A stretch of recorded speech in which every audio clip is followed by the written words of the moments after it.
Hi Capricorn, this is Job. Welcome po sa ating channel. By the way, Capricorn, this is your timeless gabay tarot reading. Gamitin ang reading na ito bilang gabayin lamang. Tandaan Capricorn, ito po ay general reading.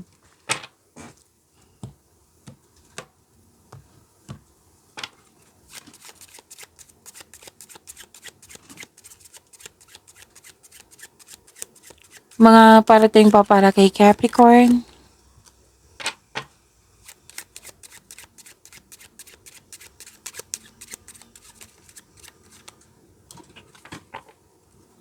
Capricorn, makaka-receive kayo ng malaking pera. Pwedeng resulta to sa pagiging productive nyo sa araw-araw, Capricorn. At you're about to be surprised. Masusurprise ka ngayon kasi may mga magandang findings, recognition din. Like, hindi mo in-expect na magkakaroon siya ng it will turn out into great. Yung dati, may nakita rin ako dito na worried ka sa isang condition or status pero ang ending nito makaka-receive ka ng magandang balita. Opo, unexpected success. Yung pwede din minimal effort po na ang ending pala nito is great outcome. Like, hindi ka talaga nag-push ng effort na hindi ka kumbaga, na-surprise ka talaga kasi may great outcome na nangyari.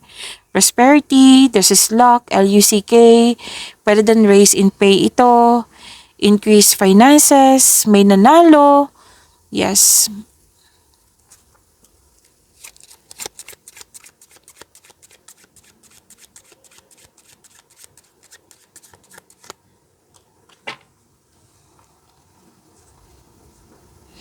At sabi din dito na Capricorn. Dalawang card kasi nagsabi dito na disappointed ba? Or ang ilan dito naiyak or wala sa mood or may na nainis ka or disappointed ka kasi may hindi pabor? Upset? Kung depressed to, ask for help ha, Capricorn. Pero huwag kayong mag-alala kasi sinabi naman ng card dito na malalampasan mo rin ito. This shall pass, a temporary state of mind po. Pwedeng itong nangyari sa nakaraan ha kasi may sinasabing past dito.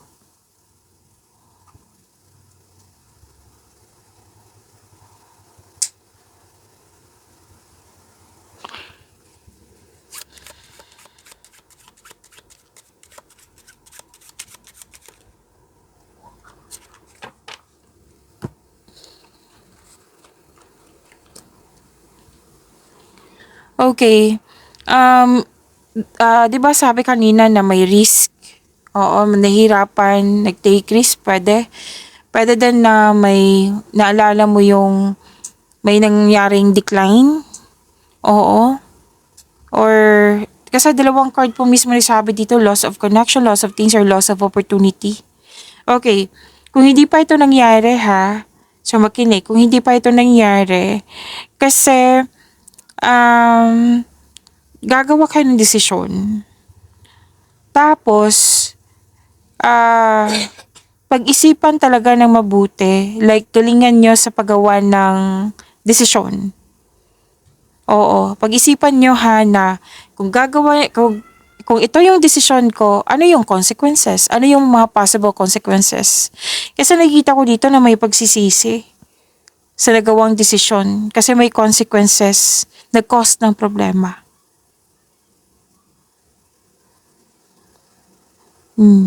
Na pwedeng may failure na nangyari, may hindi ka nga nagustuhan na nangyari na pwedeng naalala talaga to.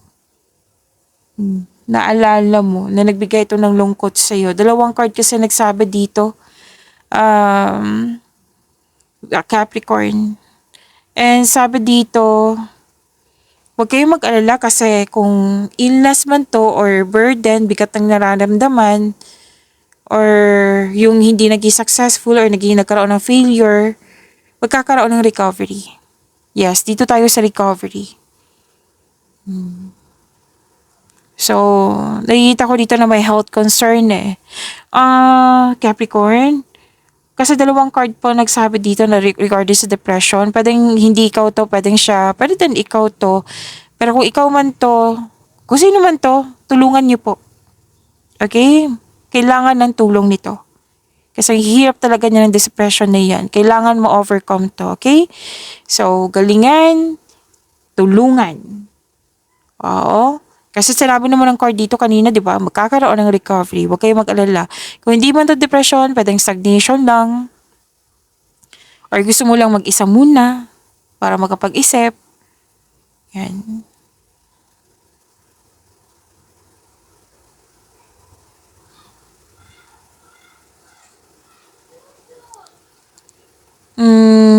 May ano dito, reunion. Parati ko 'to nakikita sa inyo, Capricorn. Reunion, may naging loyal sa'yo, may naging honest sa'yo, naka-receive ka ng conditional love.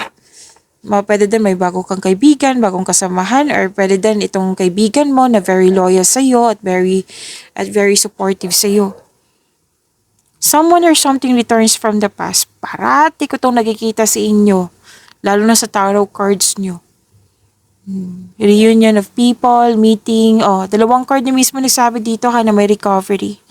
Magkakaroon ng positive outcome, magkakaroon ng healing.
Capricorn, maraming salamat po sa mga hindi nag-skip ng ads. Subscribe na po kayo sa ating channel at click bell notification para updated po kayo sa reading natin. Para po sa mga gusto magpa-reading po, comment po kayo ng personal reading and check my reply sa comment section.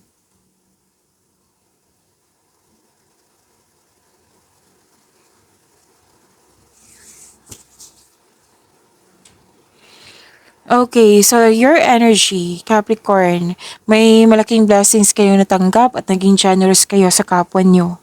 Sharing resources, nagkaroon ng pagkakaisa. Hindi ka madamot. Ilan sa inyo ayaw lang magtanggap ng tulong o gift kasi feeling mo obligado mo rin magbigay sa kanila. May iba kasing tao na mahilig magbigay kasi dyan sila masaya. So give back kung kaya mo o may sobra ka. Kung magiging komportable ka sa pagtanggap ng tulong, mas maraming kasaganaan ang dadaloy sa iyong buhay. Makaka-receive ka ng regalo, tulong. Oo. At sabi din dito na pwede din malaking pera to or return investment. Pwede din promotion to, pagtaas ng kita, sweldo, allowance, or na yung posisyon.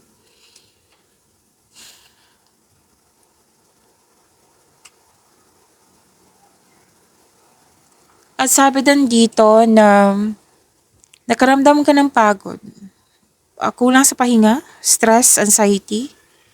Pwede din na not feeling well, pero lalaban pa rin.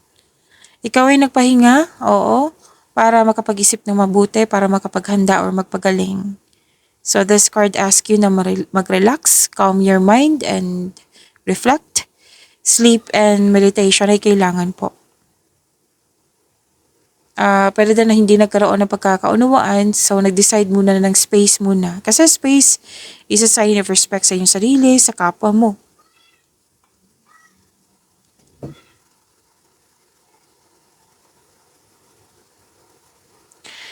Ang pagpahinga po ay nakapagbigay ng increased productivity and a healthier mental state po.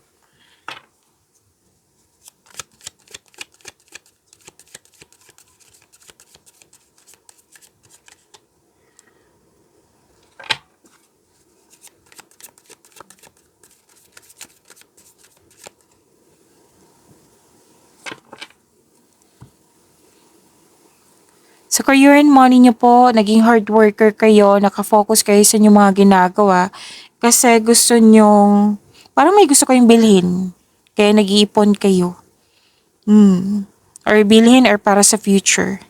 Very conservative ka sa money at investment mo. Gusto mo magkaroon ng financial security. Kaya mas focus ka sa trabaho po.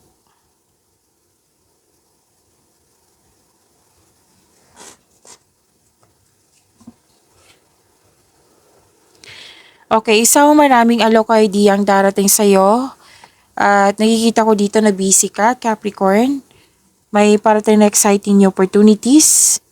Financial stability, nagkaroon ng abundance sa kaperahan mo. So may parating na blessings na magbibigay sa iya sa'yo.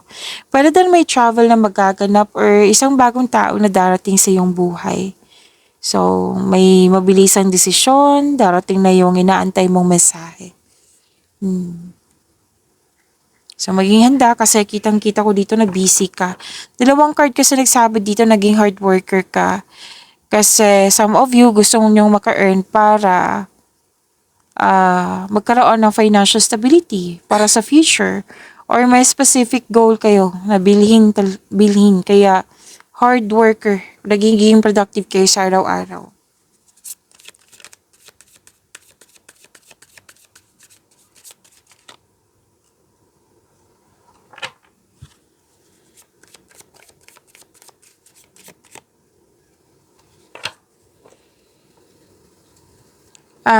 Capricorn, huwag niyong kalimutan na mag-subscribe sa channel natin at i-click yung bell notification para updated po kayo sa reading natin.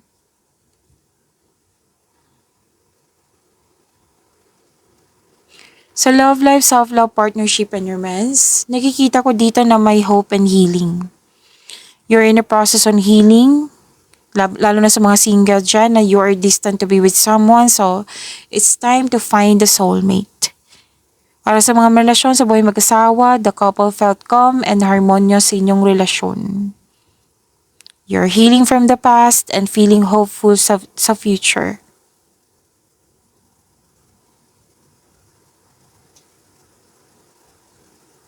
Para sa mga single, have a confidence po, labas din kayo sa comfort zone nyo upang sa kayo you have a chance to meet new people. Para sa mga marelasyon sa buhay mag-asawa, share your opinion o problema sa iyong partner para alam din niya na may concern ka. Kasi minsan sa may tao talaga, okay lang to sa Capricorn. Yan, yung palagay na, so kausapin mo kung pwede po.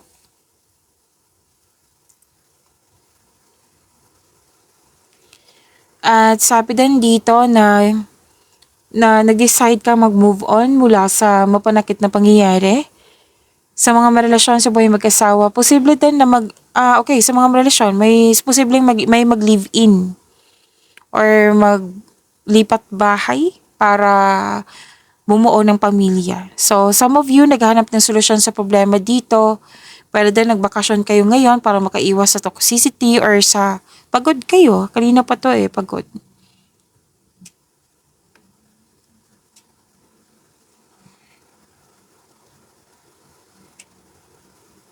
At may nakita ko ditong conflict, argument. Nagkaroon ng unpleasant conversation sa isang tao. Na kung itong taong ito ay naghahanap parate ng gulo or away, baka kailangan nyo pong magkaroon ng desisyon. Kasi someone is giving up Pwedeng ikaw to, pwedeng siya. May nang iwan nga dito. Hindi lang to sa person ha. Pwede din sa matalik mong kaibigan or sa taong malapit sa'yo.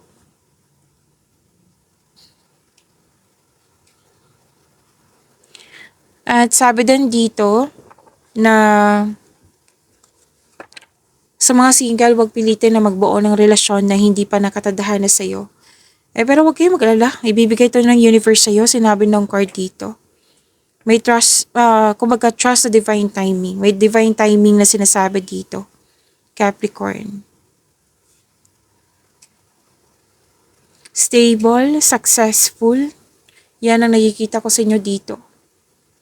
Oo, maalaga sa partner, sa pamilya, sa relasyon. Magtiwala po na magbuo kayo ng lasting partnership. Kasi may mga question ka dito Pwede din may nanganak, pwedeng may mabuntis, at kanina pa tong mag-start ng family. Pag-imanin niyo po yung blessings na binigay sa inyo. Capricorn, see you tomorrow. Maraming salamat.